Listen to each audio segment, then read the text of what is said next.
போட்டியிடுவதற்கான வாய்ப்பை வழங்கி இருக்கின்றார்கள். கோவை மாநகராட்சியில் இருக்கக்கூடிய 100 வார்டுகளில் 11 வார்டுகளை உள்ளடக்கிய கோவை தெற்கு சட்டமன்ற தொகுதியில் போட்டியிடக்கூடிய வாய்ப்பை தந்த மாண்பு முதலமைச்சர்களுக்கு என்னுடைய மனமார்ந்த நன்றி அன்போடு தெரிவித்துக் கொண்டு, கோவை மாவட்டத்தினுடைய வளர்ச்சி திட்டங்களில் குறிப்பாக 10 சட்டமன்ற தொகுதிகளில் வளர்ச்சி பெற்ற ஒரு சட்டமன்ற தொகுதியாக கோவை தெற்கு சட்டமன்ற தொகுதியினுடைய வளர்ச்சி பணிகளில் சிறப்பு கவனம் செலுத்தி இந்த தொகுதியினுடைய வளர்ச்சிக்கு நிச்சயமாக பாடுபடுவேன் என்ற உறுதியை வாக்காளர் பெருமக்களிடத்தில் வழங்கி இருக்கின்றோம்.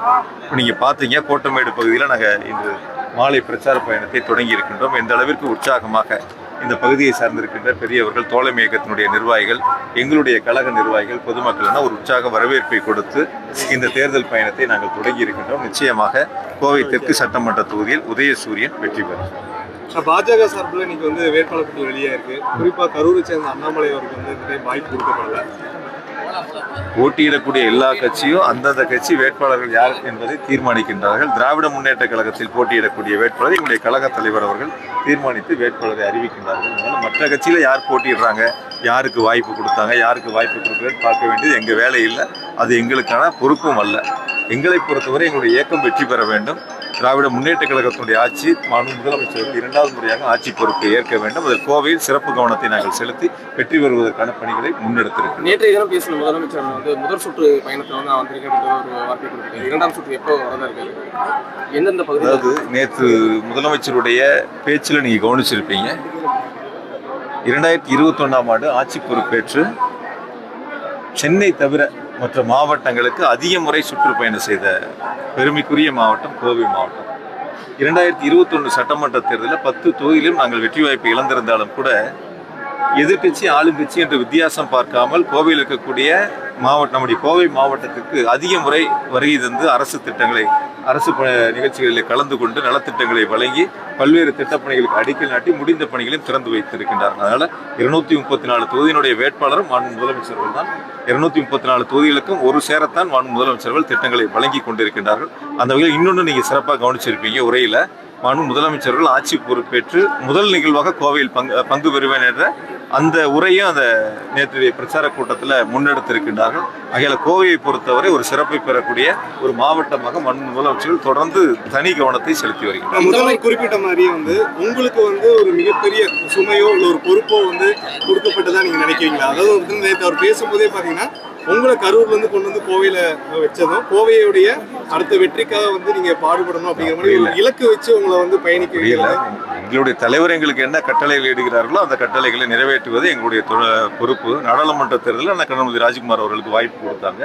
அவங்க மிக சிறப்பாக வாக்காளர் பெருமக்கள் ஆதரவை கொடுத்து வெற்றி பெற்று நாடாளுமன்ற உறுப்பினராக பணியாற்றி கொண்டிருக்கின்றார்கள். இப்போ 10 தொகுதிகளில் 3 தொகுதி தோழமை இயக்கங்களுக்கு போட்டியிடக்கூடிய வாய்ப்பை மாண்பு முதலமைச்சர்கள் கொடுத்துருக்காங்க. 7 தொகுதிகளில் நாங்கள் திராவிட முன்னேற்ற கழகத்தின் சார்பில் போட்டியிடுறோம். அதில் பொள்ளாச்சியில் கொங்கு சார்பாக போட்டியிடக்கூடிய உதயசூரியன் சின்னத்தில் தான் போட்டியிடுறாங்க. 8 தொகுதிகளில் உதயசூரியன் சின்னம் கோவை மாவட்டத்தில் போட்டியிடுகிறது. இதில் யார் போட்டியிட வேண்டும் என்பது தீர்மானிக்கிறது எங்களுடைய கழக தலைவர்கள். எங்கே போட்டியிட சொல்கிறாங்களோ அங்கே போட்டியிடுவது எங்களுடைய கடமை. அந்த தலைவருடைய கட்டளை நாங்கள் சிறப்பாக செய்வோம். அதனால் கோவையை பொறுத்தவரை நீங்கள் சொல்லுகின்ற மாதிரி அவங்க அந்த கருத்தை சொன்னாங்க, இவங்க அந்த கருத்தை சொன்னாங்க, இப்படி இருக்குது அப்படி இருக்கிறதா இல்லை. நாங்கள் ரொம்ப தெளிவாக இருக்கோம். இந்த 5 ஆண்டுகளில் திராவிட மாடல் அரசு செயல்படுத்திய திட்டங்களை மக்களிடத்தில் கொண்டு சேர்த்திருக்கின்றோம். அடுத்து 5 ஆண்டுகளில் செயல்படுத்தக்கூடிய தேர்தல் அறிக்கையை மாண்பு முதலமைச்சர்கள் வழங்கியிருக்காங்க. அந்த தேர்தல் அறிக்கையை மக்களிடத்தில் நாங்கள் எடுத்து சென்று சேர்த்து அரசு அமைந்தவுடன் அது முழுமையாக நிறைவேற்றக்கூடிய பணிகளை முன்னெடுப்போம். இதுதான் வாக்காளர் பெருமக்கள் இல்லை, நாங்கள் எடுத்து கொண்டு சென்று சேர்த்து வாக்குகளை சேகரித்துக் கொண்டிருக்கிறோம். தமிழக வெற்றி கழகத்தினுடைய அந்த வேட்பாளர்கள் நிறைய வாக்குகளை பிடிக்கக்கூடிய வாய்ப்புகள் இருக்கிறது. இளைஞர்கள் பெண்கள் மத்தியில் முதல் தேர்தலை அவங்க சந்திக்கிறாங்க. அதனால தேர்தல் முடியட்டும், அவங்க எந்த வாக்குல எவ்வளவு வாங்குறாங்கிறது பார்ப்போம்.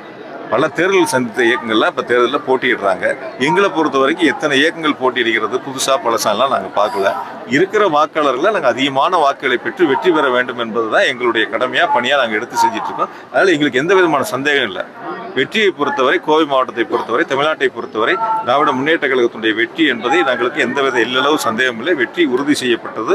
வாக்காளர் பெருமக்கள் வாக்களிக்க தயாராக இருக்கின்றார்கள். நாங்கள் வாக்கு சேகரிக்கின்ற நிகழ்ச்சியில் அதை நாங்கள் மிக சிறப்பாக செயல்பட்டு மீண்டும் ஆட்சி அமைக்கும் பட்சத்தில் கோவைக்கு தான் இந்த முதல் நிகழ்ச்சியாக வருவோம் நேற்று முதல்வர் குறிப்பிட்டிருந்தாரு. அப்படி இருக்கும்போது நீங்க ஒரு பொறுப்பு அமைச்சராக இருக்கும்போது கோவைக்கு என்ன செய்யலாம் அப்படிங்கிற ஒரு தேர்தல் முடியட்டும். ஏதாவது தேர்தல் முடியட்டும். ஸ்டேடியம் ஒரு பெண்டிங்ல இருக்கு. தேர்தல் முடியட்டும். இந்த தொகுதி ஏதாவது முக்கியமான தெற்கு தொகுதியை பொறுத்த வரைக்கும்? தெற்கு தொகுதியில் செய்ய வேண்டிய பணிகள் ஒரு வாக்குறுதியை நாங்கள் தயார் பண்ணியிருக்கிறோம். அது இப்பயே சொன்னா உங்களுக்கு சரியா இருக்காது. 2 நாட்கள் உங்களுக்கு சொல்றேன். வாக்குறுதிகள் எப்போ வெளியிடப்படும்? நான் உங்களுக்கு கொடுக்குறேன். தேர்தல் வாக்குறுதி நான் தனியாக உங்களுக்கு பிரஸ் மீட் வச்சு தான் கொடுக்க போறோம். வாங்க.